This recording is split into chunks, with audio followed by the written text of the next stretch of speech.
was the only thing you were ever told. I wonder then, would you have chosen a different path? I come seeking help regarding this power that has been handed down over time. Prayer will awaken my power to see again in the rain. Or so I've been told all my life. You keep us in suspense. How'd everything go up there on the mountain? Then let's move on. The divine beasts, the guardians, they've all turned against us.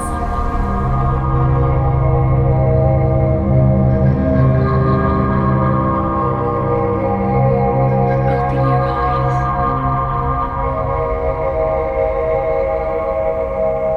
Wake up, Link. You are the light. Our light. That must shine upon Hyrule once again. Now go.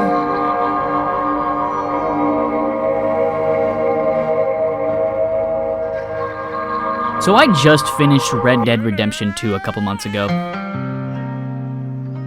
There's not much I can say regarding the game that would be particularly relevant to this video, or that frankly hasn't already been said, but the reason I specifically bring it up is because I completed the game in early June, right before I left for vacation, and around the time I completed the furry video that got me past 1,000 subscribers. Thanks for that, by the way. This is totally not me telling you to subscribe.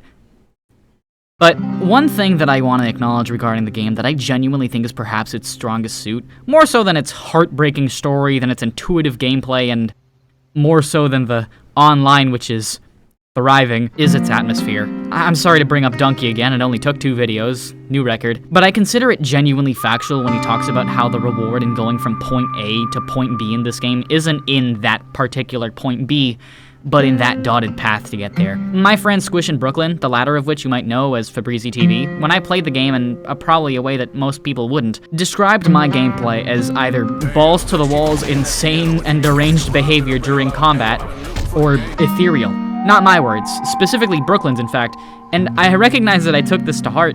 I love finding beauty in unexpected places when it comes to video games, especially now that I have even a remote understanding as to how much effort it takes to make a game, let alone add so much detail into it. It's genuinely shocking how much you can do in this game alone and just sit back and let the game play itself. In fact, if you want to know how I have a good time, here's a piece of advice. Go to the southern swamp area during dawn or dusk, just north of Saint Denis. Play this song from Steven Universe and just ride around. Tell me what you think. Fast forward a few weeks, I'm in Spain, and while I'm having an actual withdrawal from gaming... Look at these beautiful, beautiful mountains. It's, you know what this reminds me of? It's the Grizzlies. It's Red Dead Redemption 2. I'm in the Grizzlies of Red Dead Redemption 2. I also just want to get home and make shit. The furry video's popping off. Thank you, Florence, for that retweet. And I'm just wondering what the next video is going to be. And then I'm back in my beautiful hometown of Toronto with my Femtonils and Scott Pilgrims. I don't listen to Femtonil. Shout out to Femtonil. So it's the 23rd of June. I literally landed the previous day. I want to get a feel for the city again since I'm back home. And there's a little known fact about Toronto that there is a street called Spadina. And on that street, there is a store called Sonic Boom! The biggest record in the GTA, probably. Don't fact check me on that. Fun fact, they recorded Scott Pilgrim vs. the World here. It's such a fun fact that they really want you to know. But in the corner where all the soundtracks are, among the Evangelions and the Ghiblis and the Lokis, I spot one album that sticks out like a sore thumb, and it looks like this. It's literally just a green frame portrait of what looks like charcoal map outlines, with the frame itself reading Imprints, Blood Moon. This looks like some indie shit. What is this doing in the soundtracks? The clerks probably correctly assumed I'd be thinking when I saw this, and thus placed a description tag which I noticed and promptly read. And what I read was the album's description on Bandcamp, actually. A concept album of experimental interpretations and original compositions inspired by The Legend of Zelda: Breath of the Wild. Needless to say, I pulled it out on my phone, listened to the first song on Spotify, and...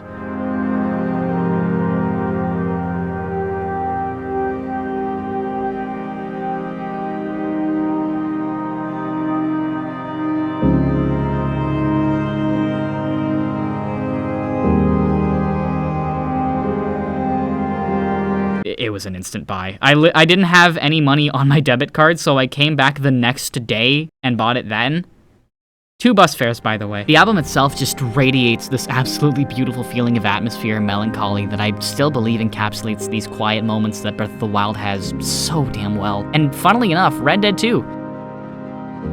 Whereas about 30, maybe even 20% of one's playthrough of the game is actual main story quests, the rest is just exploration of a dying open world. And this album's ambient tracks just do such an amazing job at illustrating the weird, twisted beauty in all of it. I think that Breath of the Wild excels in this, and yet I couldn't help but think to myself, after thinking that I have not done a full playthrough of Breath of the Wild since before the COVID-19 pandemic. I was 12 when I first played this game, and that opinion of Breath of the Wild is borderline secondhand for me at this point. So why is it that these feelings towards a game I haven't played properly in years are feelings that I now hold closer to a game I finished a month ago? And do these feelings still hold up with this game? I genuinely don't know. So I got my Switch and borrowed my copy of Breath of the Wild with a shitty little capture card to find out.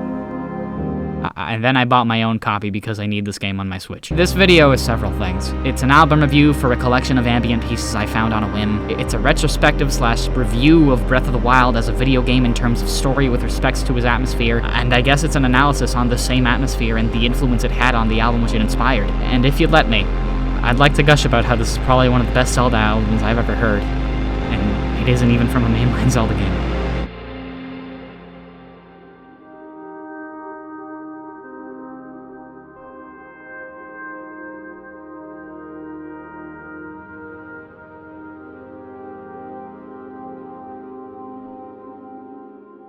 As I'm writing this, I realize I don't really know how I want to structure this video. I could talk about how Breath of the Wild alone basically caused a continental shift in how a lot of open-world games are made now. For better or worse. I could talk about how Breath of the Wild's ambience and environment overall have so many different possible interpretations within the context of the story and setting. Hell, I could talk about the aspects that Red Dead and Breath of the Wild share since I brought that game up. Like, they're both open world, they share queer protagonists, fucking Tahiti. But I realize now that this is a video about the album itself, Blood Moon, in respect to the game. So let's talk about it. Blood Moon is an anthology of musical tracks written by the English musical group known as Imprints, located in London, England, that premiered their first album, Inside Every Second, in 2011. The band, at least over on Facebook, describes themselves as an ambient noise band, which their very limited bio will lead you to believe pretty quickly. I'm sure they're constantly doing music production related stuff separately, but their main Bandcamp page seems to have 3 releases, one of which of course is Blood Moon. And this album is one of fascinating background to say the least. Like Datadiscs, a record label also located in the UK, mainly focused on releasing video game music, either out of the blue just got reached out to or reached out to them, but regardless, one of them said, "We want to make a collaboration between us two, and the focus will be Breath of the Wild." And the other side just agreed, like, yeah, we're down to make / fund a 2 vinyl length album that is based off of one of the most influential video games of all time. It can't possibly be that big of an ordeal, right? 4 years later, after the band doing what I can only imagine is as creatively unique as whacking rhino dung to create percussion for your music, the album releases. 4 years, by the way! That means that in the situation that the band were reached out to, they spent a full 5 years for the record label, and in the other that they were just doing their own thing and got reached out to anywhere within the 2019 to 2023 timeframe. But still, 4 years! Minimum! What even is on this album? Oh, fucking...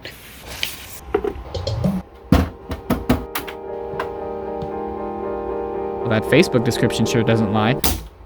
Let's go back to the description for just a second, if you'll let me. Specifically this tail end. This album utilizes, and then lists various instrumental techniques, in an attempt to approach the idea of a video game cover album in a more organic and interpretive way. By mixing acoustic and ensemble elements with processed electronic and synthesized sounds, the intention is to reflect the feelings of desolation, space, and loss, often evoked by this most revered and influential game. Desolation, space, and loss. If I can gush for a second, that is just right off the bat so damn cool. If you long play Breath of the Wild, getting all the shrines, hunting for secrets, and just spending a ton of time in the open world on your own volition, you'll realize just how dark and grody a large portion of the open world is. For every aspect of life existing in this huge, vast world exists a reminder that this is basically all that's left after the calamity. I think my favorite example of this is the entire Akala region, which is my favorite in the entire game. Specifically the distinction between the northern and southern parts of the region. Like, up north, you have Kilton and Skull Lake, a thriving little mini ecosystem with rocks reminiscent of bone and aquatic flowers. And just east of that is Robbie's lab, filled with research and curious wonder. Just south of both is Terrytown, a little settlement literally built through the course of a quest line, and it's teeming with life. Other than that, you got shrines, you got stables. It's nice, it's quaint, it's cute. So what's in it for the rest of the region?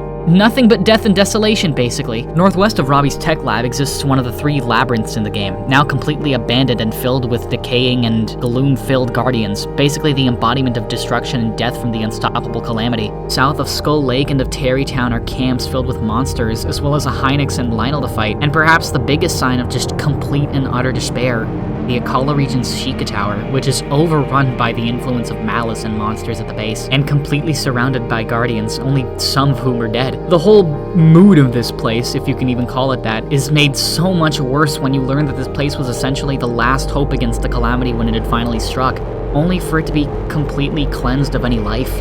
I could go on as to the many examples that exist within this game to illustrate the juxtaposition of happy moments and lowest of lows mood-wise. The contrast between Rito Village and the dangerous Tabantha Canyon, the polarizing opposition between the thriving Gerudo town and the deadly merciless Yiga clan that tread the wastes, the sprawled, constant life throughout the entire map, and yet the constant mood of fear when exploring all of Central Hyrule. For the few moments of life present, there is that inescapable sensation that the album so well composes for. A sense that this complete destruction, far and wide, almost turned Hyrule into a flat, barren, and lifeless wasteland, and still did in certain areas. A sense that so many people were killed and still are being killed by the complete and utter disaster that was the calamity that began 100 years ago. And a growing sense of just how much was lost by not just the NPCs you meet, important or otherwise, but by you, Link, the number of which only seems to grow more and more as you play the game. Desolation, space, and loss, all experienced firsthand. So does this album live up to that sentiment? I think so, yeah. I'm not going to talk about the whole album in extreme detail, but I do intend to allude to each track to some extent. Ideally in reference to when I feel they most felt appropriate in regards to the game's order that I played it in, and furthermore, the particular locations that these tracks I feel eluded their intended emotion the strongest. Some of these are obvious picks in my eyes in accordance to the very blunt title that a lot of these tracks have. Others might not have that same sentiment shared by those who've also listened to the album, but regardless, I highly recommend that you give it a listen yourself. It's an hour long, and it's not too many tracks long either. And despite that, I'd argue that it's absolutely worth the listen. A link will be right up here and in the description. Listen to it. I'm serious, go listen to it. Okay, I'm gonna trust you. Quick little side note, I was debating for the longest time whether or not I wanted to disjoint the album for the sake of keeping Breath of the Wild in order, or disjointing Breath of the Wild for keeping the album in order in regards to the video. I tried my best to keep Breath of the Wild in order, but I think I accidentally ended up doing either. I don't know. As a result, I think it'll be the album that'll be more disjointed, but I think I prefer this to the game being disjointed, since I trust those who are watching to take an hour out of their day to check the card and actually listen to the album. And furthermore, to have played a game that came out 6 years ago and clicked on a video about it. If not, that's fine. I don't care. We may as well just get into it then.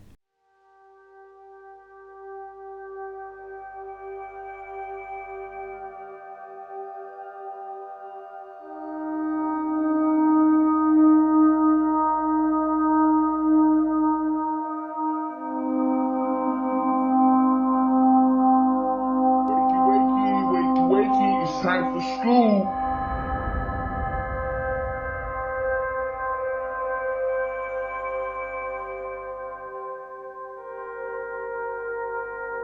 Open your eyes.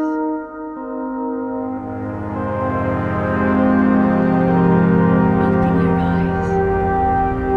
I don't think there's a better way to ease into an album like this than the way the first track for Blood Moon, Theme, does. If that Facebook description were to give any merit to this band at all, it would be here, because this opening track does such an amazing job of immediately setting the tone for the rest of the songs on the album, both in regards to the song on its own, but to the album as a whole, and in a funny parallel, to the game as a whole. I like to think of the introductory theme for the album as one for the game as a whole of Breath of the Wild, which I guess makes this a theme for the Great Plateau. And as a result, I can't help but imagine one's journey throughout the introduction of the game, from waking up and seeing the castle in the distance from the Shrine of Resurrection to finally setting foot off the plateau you're stuck on through the song. The subtle strings and arps that are used through the beginning, middle, and end of the piece, I feel illustrate different portions of one's journey on the plateau as a whole, with the intro quite literally feeling like you've just woken up from a giant nap and are utterly lost, as the song introduces one instrument at a time, almost as if it's picking up its bearings alongside you, and is as confused as you are waking up in a world that barely remembers your name. With that in mind, the rest of the piece is representative of what comes after, curiosity and discovery, as heard through its rising percussion and far more determined and explorative tone, which slowly rises as the song continues, capping off with what I'd honestly consider to be that moment where you just say farewell to King Rome, and you're making your way down the Great Plateau, preparing for the rest of your journey.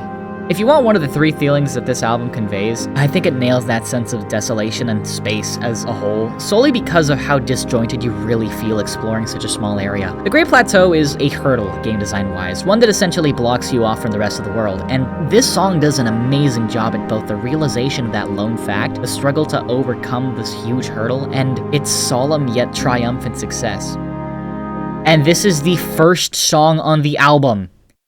How do you achieve this feeling in one song? This is the shit it takes other people entire albums to convey. This is awesome. This is so cool. And I think there's a lot of songs that illustrate different moments throughout the game, not exactly like this, but to similar extents and methods. I think another important thing to acknowledge is that this album is mostly original pieces. In fact, I think there are only 2 tracks in this entire album that I'd explicitly call remixes, and even them, I'd only refer to them as such because they're the closest ones to any of the songs here. Among the 2 more obvious ones is one aptly titled Trial, likely named as such after the many shrines you find in the game. When I say this is a remix more than an original arrangement, we'll get there. Just keep this in mind. I know nothing about sound design. All I know is that recreating sound in something as basic as FL Studio can either be as simple as finding the sound font used in a particular piece to recreate Megalovania or some shit, maybe tweaking it just a little teeny weeny bit, or creating a sound from scratch, especially with games whose soundtracks are entirely orchestrated, like Breath of the Wild.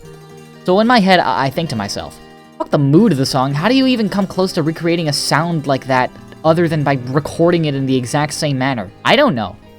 But Imprints either nailed the formula to a fucking cross, or just straight up did the latter for its trial piece.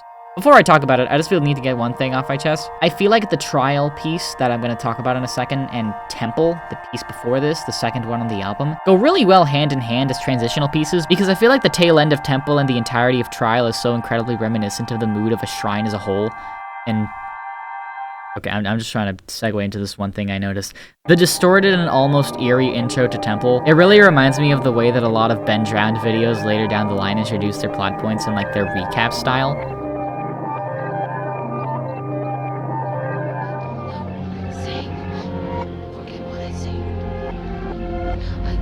I just think that's neat. Now let's play a little game. Before I went on that tangent, I'll bet you thought I was playing the shrine music, right? From Breath of the Wild? Fair assumption. No, that shit I was talking about, the instrumentation. Yeah, I meant that. Here's a tidbit of the actual trial piece from the game, just vanilla.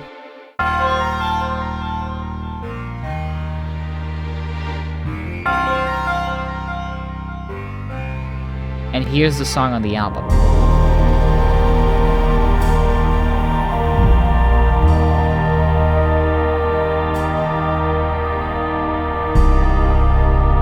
Aside from the ARP instrumentation being, completely spot on, I think the space aspect is really nailed here. I remember the feeling of entering a shrine for the first time and just realizing the sheer scope of these ancient relics and just thinking oh my god, these are the only intact remains of a tribe that has been here for so long. How did they build this? Even with magic, this is amazing. If the rest of the album conveys space in terms of isolation, this one does so with sheer size, and it never ceases to impress. On top of these 3 sensations, desolation, space, and loss, I feel like these songs convey another feeling really well though. In a very optimistic sense, progress. It's not happy by any means. The world is dead, and whatever you explore is whatever's left of whatever civilization you find, whether it be from a few or 100 or 100,000 years ago. And yet, here you are, reclaiming this entire dead world in your own way, bringing your own life to it, little by little, region by region, puzzle by puzzle, trial by trial. Actually, this is another bit of a completely unrelated gush, but back when Tears was just announced and we didn't know anything about what the game would be about, my dream boss fight was a revival of the Dead Hand from Ocarina of Time and Majora's Mask. I had the whole thing planned out in my head, which I honestly think this track would be really good for. This is purely just fanfic now, but imagine, right? A Sheikah lab, completely abandoned, bloody, ruined, filled to the brim with re-deads. Not these insect things that were in tears, actual real undead re-deads and Gibdos, but of other species other than Hylians. Like, imagine a re-dead Zora, Gorons, and the final boss of that entire dungeon being a revitalized and reimagined Dead Hand. That'd be so cool, I think. I think I fell so in love with the idea that when Gibdos were revealed to be, like, not entirely undead, more insects, like, I wasn't fond of the idea. I didn't hate it, but it was hard to be hyped for the Gerudo region when my personal bias type was basically shot dead in the water. I know I'm basically to blame for it, but still. Feels bad. Now, I mentioned that this was only one of the 2.5, I guess, true remixes that exist on this album. The other one is for The Lost Woods. I don't think I need to introduce The Lost Woods to anybody who's played this game and had to get the Master Sword before, especially considering most people either got lost the most in the game here, or, like me, googled how to get through the woods. We love Austin John Plays, which, in another similar sense to the trial tracks, ends up conveying the 3 aforementioned elements in a far more literal way than the rest of the album, particularly the Lost portion of it. I think the rest of the album does a good job at conveying these elements, some more than others, in the sense you'd expect. Like, with Lost, you'd feel that sensation of Greece as a result of having nothing left from an age you don't remember, and yet can't help but mourn, which I'll get further into detail in a second. But with this track, The Lost Woods in general, it's much more a sense of...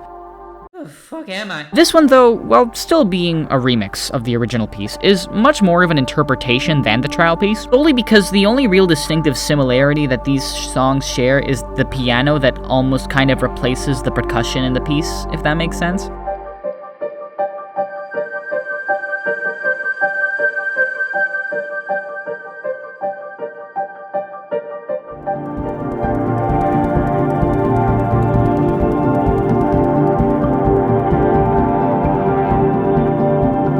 I think that the Lost Woods original theme has a sense of unspoken urgency when you listen to it for the first time, especially with the strings that play when you get lost, and I feel like the song on the album absolutely exudes this feeling in the most determined way possible. Where the original track for the Lost Woods exudes eeriness or fear, this one, ironically just titled Woods, exudes complete and utter determination to get through. Almost as if they were like actively getting rid of the lost portion of the title on purpose. I also think this ties into the aspect of the music that I was talking about with the introductory theme, the desire to discover despite the difficulty to do so. It just fucking drips with this sense of like, relative to this forest, I am in the middle of nowhere.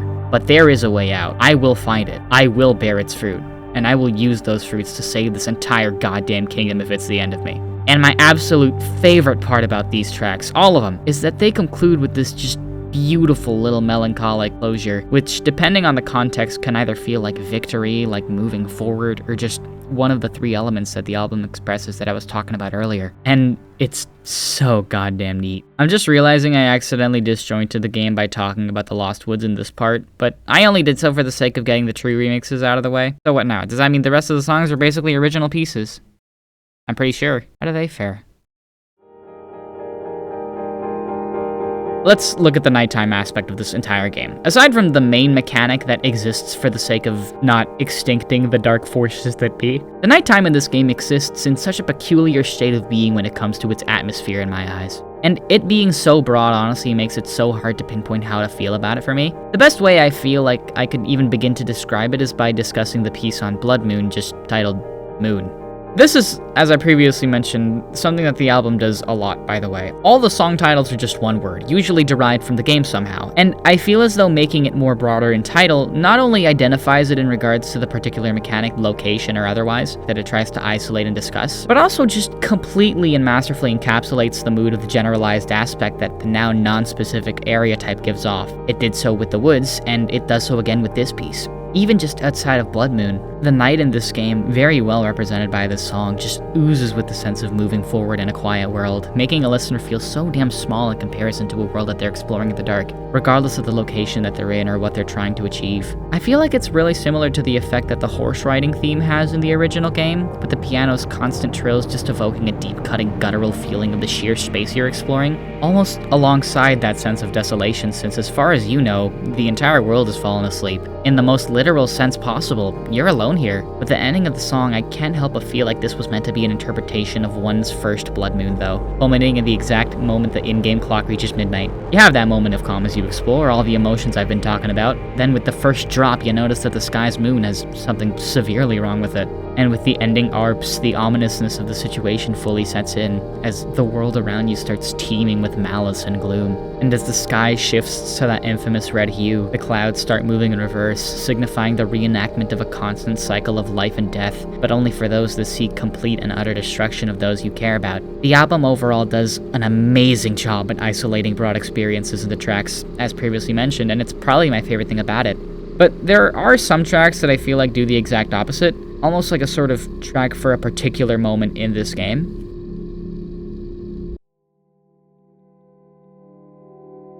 When I think about Lost in this game, there's one specific part that comes to mind. It isn't something you find in the open world. It's not an NPC or side character or even a quest or a piece of storytelling that you have to go out of your way to find. It's far more obvious than that. North of the Bottomless Swamp, in the middle of a forest off the coast of the Aliyah River, there lies a memory that you can find as Link. The specific memory takes place after what was basically the complete and utter defeat of the champions, the fall of Hyrule Castle, and the total fear and destruction that was just completely overtaking all of Hyrule, or at least seemed like it would. The memory involves Link and Zelda, running as fast as they can through the woods as Zelda falls to her knees and realizes that despite her best efforts, she's failed. The champions, her father, her kingdom, she's lost it all because of that power that she just never figured out how to unlock, no matter how hard she tried to do so. Finally, it all just culminates in her completely and utterly hating herself and falling into Link's lap, crying, cursing that power that she never quite figured out how to channel. And honestly, who could blame her? Imagine 17 years of being told that you need to do this for the sake of your kingdom, for the sake of your entire world, only to come to that ultimate moment and fail to unlock it at all, with the result being complete and utter destruction, and your inability to do anything about it. Imagine that sensation of despair and self-hate as a result of that completely uncontrollable, dramatic, and utter loss. And yes, I feel like this song best suits that feeling, in case that wasn't obvious already. I think the memories in general are always a lot more difficult to enjoy when acknowledging that everyone in them is either dead, fighting for their life, or some kind of mixture of both, with the only exception being a guy who's completely forgotten that he's even in those memories. You know, Link. The entire piece, Memory, is quiet. There's hardly any build-up. It's almost all just reverbed keyboard tones and what I'm pretty sure is a minor key. And within the context of it supposedly being about these memories that you find, it just screams mourning or failure, or quite simply, loss. If there's any song on the album that I think perfectly encapsulates that aspect of loss that the songs attempt to achieve, it's this one, no question. Again, the memories are always harder to go back to and watch when you see these champions, characters, and friends and families, even just regular people, evolving and growing in their relationships for the better, just knowing how it all ends. It genuinely hurts. In fact, the only one that really ends up being genuine, funnily enough, is that very last one that you can find of the main memories, where Zelda and Link are in the woods and she's just bawling her eyes out. It's the only one that really offers that genuine sense of hopelessness that's completely unfiltered. They've failed. I know I said that these songs emit a sense of determination and discovery and that desire to persevere, but not this one. This one feels like it was written for this cutscene. This one feels like you're in Zelda's shoes here. The calamity's your fault. You failed. It hurts bad.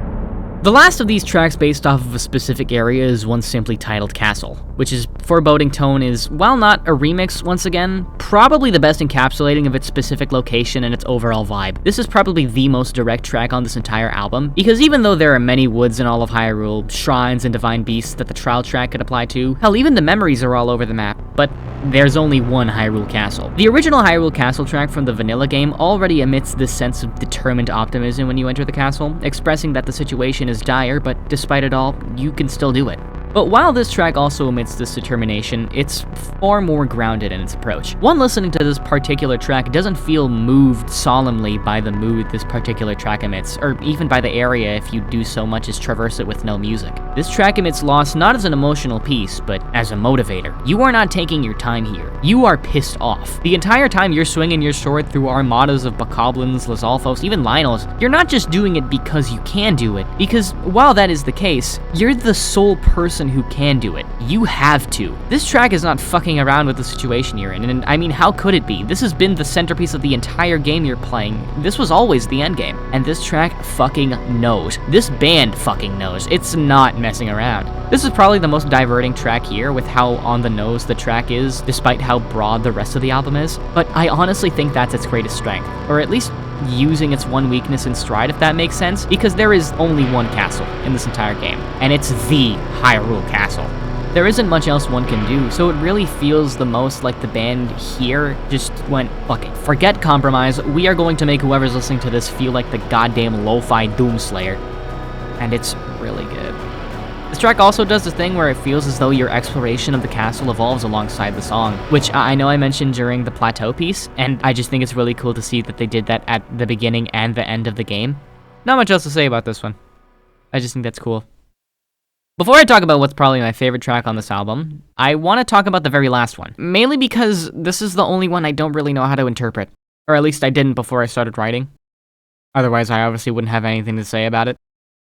Like right now. To me, this is probably the most confusing track on the album, because when you hear the title Underground within the context of the wild Zelda kingdom, your mind is most likely to shift to the depths and tiers of the kingdom, or the many cave systems, both of which don't exist in Breath of the Wild. But I can't bring myself to believe that that's the connection here, because this album came out literally only 2 months after Tears of the Kingdom released, and I don't want to believe that this group literally kinda just went, oh god, oh fuck, we need a conclusive song for the album and put this together. There's that reasoning of time, and also because I don't think the song itself really resonates with anything that exists from either games to me. It's a really good conclusive song. Like, I think it's a great little dessert after the album that one might have just had. But I don't think if I can really say it represents anything we experience in the game. The instrumentation is muffled, the song is one of those shortest on the album, and it doesn't really pinpoint any particular mood from the game. It's like if Her Majesty on Abbey Road was recorded in a bathroom. Except that is plausible. It really does feel like the title in a literal sense, in that one's senses compared to the rest of the album are null and void. Around you is pitch dark with barely any semblance of life, or even movement, or even anything at all that isn't just the same thing over and over again. You feel trapped. Which leads me to what I personally choose to interpret this piece as, because keep in mind, this piece still does somehow manage to hold out a hopeful tone. I like to believe that this song is for those from the calamity that survived, as main NPCs, both alive or otherwise. From the Sheikah of the era to the champions to Zelda herself, and even Link, who rests deep underground, is in a meta sense just waiting for something to happen. And in time it does.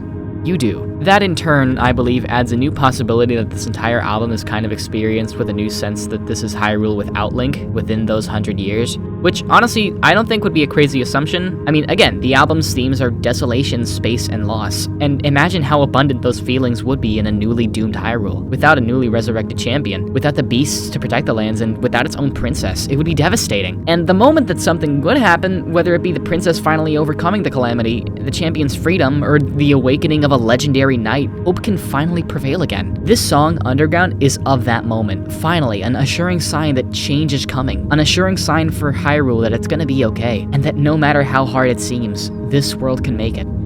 They've waited 100 years, what's just a little more?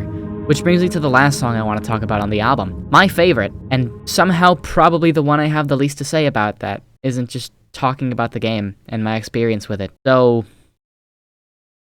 might as well do that.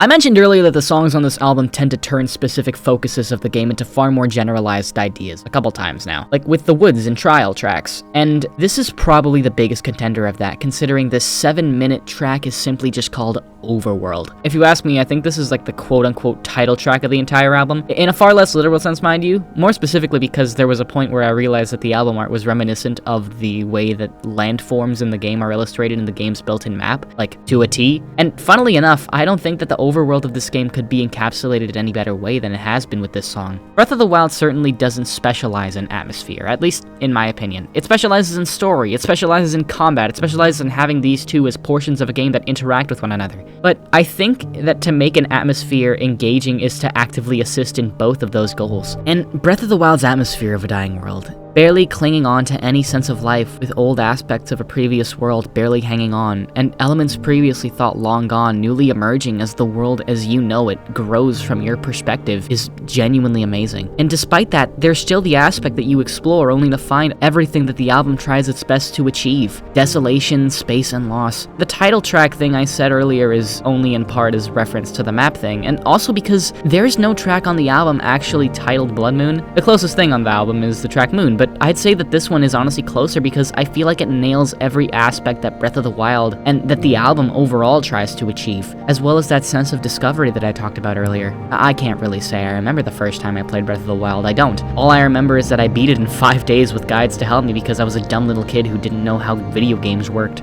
It's a miracle I'm able even to use a computer today, to be honest, let alone manage an editing software, but what I do remember is my moments in-game after that. I remember exploring Hyrule and always finding new things, whether it be new shrines to unlock, new camps to fight in, new Korok, new treasures, and even now, just new places to look on and appreciate the natural world in. I remember only actually proper soaking in all the little details after I'd beaten the game on the Wii U, so when I got it on my Switch to record for the video, I wanted to do my best to try and experience all of it as though I were playing it for the first time, without the use of Rivali Scale or anything like that to explore. And while I admit that towards the end I needed to rush to get this video done, so I did end up exploiting that quite a bit, I remember the first few moments of the game where you go from the Great Plateau to Pyrrha's lab, and only then go over to do the rest of the missions regarding the Divine Beasts, and my god is Hyrule beautiful. Not just that area, all of Hyrule. Even with all that I talked about earlier, the darkness and growiness that just oozes throughout, there's a weird sense of beauty in existing throughout it all. I think especially with this game, there's a beauty to its tragedy, both in regards to what it spawned for those who managed to thrive in Hyrule, and in regards to the end goal of the actual game. Hordes of monsters fought every day by all races living in the kingdom, passerbys traveling in a world that's constantly fighting against them, all tribes of the world managing to preserve their cultures despite literally 100 years of calamity. It's inspiring, really. Desolation, space, and loss. All of these are constantly present throughout that 80% of the game that you'll spend exploring, and especially throughout this album, and yet very rarely is it depicted as exclusively hopeless. With the desolation that came with the calamity came a new wave of people being able to eventually rebuild from ruins despite the fact that it took so much from them, and life and even love managing to exist in spite of the literal embodiment of destruction and hate that brought everything they had to the ground. With the massive space in Hyrule came opportunities to explore the environment to your great content, because all areas in this game exist for a reason after all. There's very rarely a space gone untouched in this game, and while that sense of loss exists throughout the game's constant storytelling as a result of the Great Calamity claiming so much culture and lives, the very fact that people are able to exist in Hyrule during all of this is proof alone that it was far from impossible to triumph over. Those 3 elements that the game undeniably masters are emphasized as mere obstacles when put into the perspective of a lot of the tracks on this album, with the sense of determination and will to keep going constantly present throughout. And I think that the Overworld track, more than any track on this album, exemplifies that to an amazing degree. I think this entire album is probably one of the most underrated pieces of video game media that I've ever heard. And I don't mean video game media as in games, that's a whole other argument. I mean something that was really, really inspired by a video game, that touched so many people, because god, what a passion project this must have been. 4 years, man. I didn't think I was going to make this video right after the Gary's Mod one. I didn't know what I was going to do after that one, but I honestly thought it was going to be something I planned in the note binder of video ideas that I do for like brainstorming that I showed earlier. But the more I looked at those ideas, the more I realized that a lot of them were kind of negative in nature, and I don't want that to be a trend on this channel. And after listening to the album, I honestly still wasn't sure what I wanted to write down on it until I gave it a second listen and until I managed to replay Breath of the Wild again. I love this game. It was probably the first ever open world game that I ever played, and I think that I couldn't have had a better introduction as an Nintendo kid to the genre.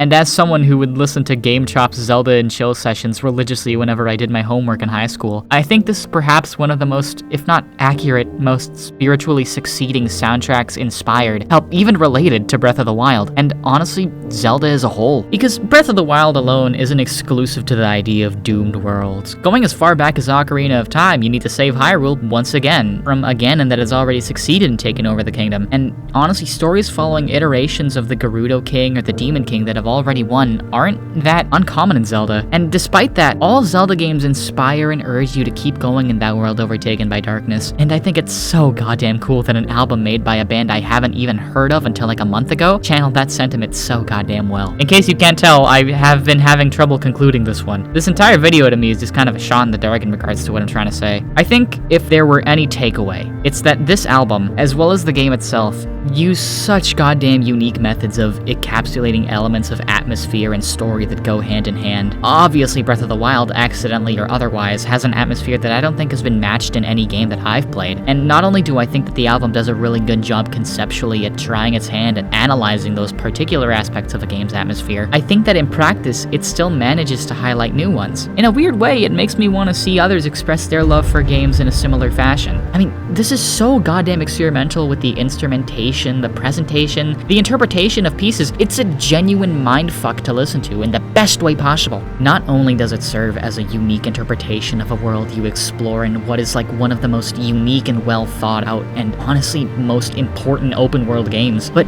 as a love letter to that same game whose story impacted so many people, one that drove many to engage and learn about a kingdom long gone, and to go out of their way to save it through any means necessary, to go out of their way to defeat an ancient evil from a time long past, to save Hyrule from the clutches of Calamity Ganon, in spite of all the hate and fear that he influenced in a world that just refuses to give in, and in faith that the same refusal will last just long enough for you to come save that kingdom, the kingdom of Hyrule.